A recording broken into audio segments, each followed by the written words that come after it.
Alors, bonjour et bienvenue à cette nouvelle vidéo où je vais vous montrer comment créer une activité de livraison sur Project Market.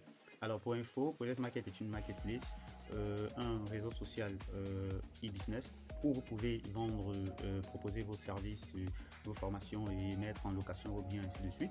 Donc, dans cette plateforme, nous avons donc plusieurs modules de gestion à côté en fonction du secteur d'activité et du type d'activité que vous faites. Alors, nous avons donc récemment mis en place une application de gestion pour les entreprises de livraison. Cette application permet donc de gérer tout le processus interne, de manager le processus interne de gestion, de faciliter justement le processus interne de gestion des entreprises de livraison. Les entreprises de livraison, c'est quel type d'entreprise?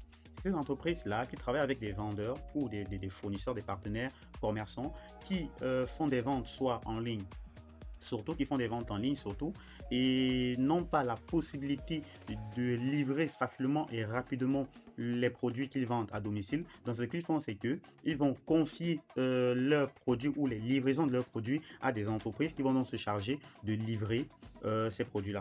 Alors dans cette vidéo ici, nous verrons donc, nous avons déjà fait des vidéos, vous devez savoir, sur l'optimisation, sur la présentation de la plateforme, surtout le côté agence de livraison, application gestion de livraison. Là, nous verrons ici dans cette vidéo comment créer une agence de livraison sur la plateforme et la configurer. Alors, une fois que vous êtes sur la plateforme, normalement, vous arriverez sur une page comme celle-ci. Vous arriverez sur une page comme celle-ci. Alors, directement là, en évidence, vous avez soit la possibilité de venir sur votre profil en haut. Je crois qu'il faut savoir au préalable que vous devez d'abord créer votre compte personnel parce que c'est par votre compte personnel que vous pouvez créer soit des entreprises commerciales, soit des entreprises immobilières, soit des entreprises de prestation de services, des librairies, ainsi de suite. Donc, il faut a priori d'abord avoir un compte avant de pouvoir créer une activité de livraison ou avant de faire une quelconque sorte de transaction importante sur la plateforme. Alors ici, vous verrez donc ici qu'on a différents boutons.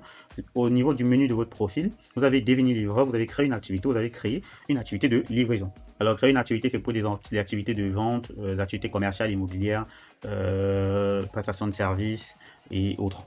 Donc là, c'est sur créer une activité de livraison que vous pouvez le faire. Alors si vous ne voulez pas aller loin à ce niveau-là, vous pouvez directement venir ici sur activité de ce plus, activité de livraison. C'est pareil. Donc, vous allez arriver sur la même page. Vous allez juste à remplir vos informations. Alors, nous, on va cliquer ici sur activité de livraison plus. Alors, directement, vous êtes redirigé sur une page comme celle-ci où on vous demande un ensemble d'informations relatives à votre activité de livraison. Alors, la première des choses ici, c'est de mettre votre logo à ce niveau-ci. Le logo. Vous cliquez juste là et vous recherchez le logo. Alors, moi, je vais prendre n'importe quoi. Je vais prendre ceci. Alors, le logo s'affiche là. Une fois que vous avez fait ça, vous allez mettre le nom de votre activité de livraison. Moi, je mettrai par exemple tout ici projet ship. Je mettais quelque chose comme ça. L'email, ici vous mettez votre email, le numéro, justement le numéro WhatsApp qui va se mettre, le numéro qui va se mettre ici, le pays que vous devez choisir, vous pouvez mettre 237 pour récupérer directement le Cameroun. Vous mettrez ici le numéro WhatsApp. Moi, je vais copier la même chose puisque c'est pareil, le numéro de téléphone, le numéro WhatsApp. Donc, je mets le numéro WhatsApp. Par la suite, vous avez l'adresse de votre entreprise qui est juste là. À ce niveau-là, vous mettez la ville de l'entreprise. Vous allez voir qu'ici, il y a Google Maps qui va vous proposer des suggestions. Donc, moi, je vais choisir Douala directement, Douala Cameroun directement. Et là, vous devez mettre ici une photo CNI avant, photo CNI arrière du responsable de l'agence.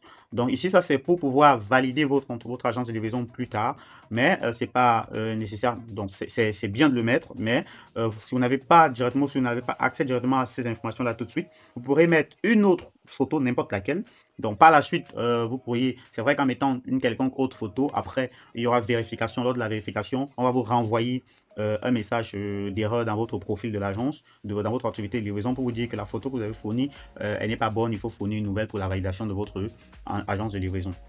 Mais le plus important ici, c'est déjà de mettre une photo à ce niveau-là, parce que si vous ne mettez rien, ça ne passera pas, justement. Donc, il faut mettre quelque chose, il faut mettre une image, quelle que soit l'image que vous mettez au moins une image, ce sera très important. Quand vous mettez une image ici, même si ce n'est pas votre CNI, ça va passer. Mais après, vous aurez une alerte qu'on va vous renvoyer pour vous dire que la validation de votre activité a échoué, mais ça ne dérange en rien. Vous aurez juste à remettre la photo, les bonnes photos, les photos qu'il faut, qu'on vous demande pour pouvoir valider plus tard. Donc ici, vous mettez n'importe quelle photo, vous validez, vous mettez suivant. Alors ici, qu'est-ce qu'on vous demande à la deuxième étape, les conditions de livraison. Quelles sont les villes couvertes par votre entreprise de livraison? Vous mettez n'importe quoi, moi je mettrai Douala. Et je mettrai peut-être... et les villes d'expédition, je mettrai Yaoundé, par exemple, ce niveau-là. Par la suite, les tarifs de livraison dans la même ville, moi je mettrais par exemple 1000 francs. Tarif d'expédition, je mettrais par exemple 3000 francs. Ici, est-ce que c'est fixe ou négociable? Je mettrais négociable. Quels sont les moyens de livraison? Là, je vais sélectionner les trois qui sont proposés. Une fois que ça c'est fait, je mets suivant.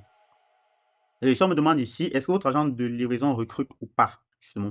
Est-ce que vous voulez avoir que de temps en temps, vous envoie des demandes? Vous voyez ici, il y a un bouton devenir livreur. Lorsque les personnes vont vouloir être livreurs, ils pourront vous envoyer des demandes directement à votre agence, où vous pourriez les accepter ou pas. Donc, ça dépend de vous. Donc, si vous pouvez décider de ne pas recruter ou de recruter, ça dépend de vous. Pour ma part, je vais mettre oui, recruter. Ou si je mets non, ces informations ne seront pas obligatoires. Mais si je mets oui, il y a des informations supplémentaires qui me seront demandées. Quelles sont les villes cibles pour le recrutement? Je mettrai par exemple Douala. Je mettrai ou encore Yaoundé. Vous pouvez mettre plusieurs villes de recrutement. Donc par la suite ici, on me demande quelle langue les livreurs qui doivent m'envoyer les demandes doivent parler. Je mets français-anglais ou je mets français-anglais, ça dépend de vous. Exigez-vous un moyen de livraison? Donc du coup ici, je mettrai aucun moyen exigé, aucun moyen de locomotion exigé. Donc je vais mettre après, je vais mettre envoyé. Et là du coup, il y a mon agence qui sera justement créée une fois que je mets envoyé. Donc là, ça charge. Et une fois que ça finit de charger, j'aurai mon entreprise de livraison de créer sur la plateforme. Donc, on va patienter un peu. Et là, nous sommes bons. Il y a mon entreprise qui est créée. Là, on me demande de choisir un abonnement. Pour les abonnements, ça dépend de vous. Vous avez les abonnements avec les conditions pour chaque abonnement qui sont juste là. Vous pouvez lire et ce qui vous convient le mieux. Vous sélectionnez l'abonnement et vous payez. Il faut savoir que l'abonnement, il est mensuel. Donc, une fois que vous avez choisi un abonnement, vous pouvez payer chaque mois. Donc, en fonction aussi de votre activité, vous allez voir ce qui vous convient le mieux. Et je crois que jusqu'ici, on est bon. Alors ici, vous verrez donc directement ici les modules de gestion de l'application. Vous verrez toutes les fonctionnalités qui sont émises là pour vous. Vous devez savoir qu'on a déjà des vidéos où on explique chaque fonctionnalité, gestion des livreurs, gestion des fournisseurs, gestion de stock, gestion des courses, gestion des reversements, liste des demandes, nos souscriptions, ainsi de suite. On explique chaque module que vous voyez là a une vidéo dédiée que vous retrouverez d'ailleurs sur notre chaîne YouTube. Alors je vous souhaite ciao et à la prochaine. Merci.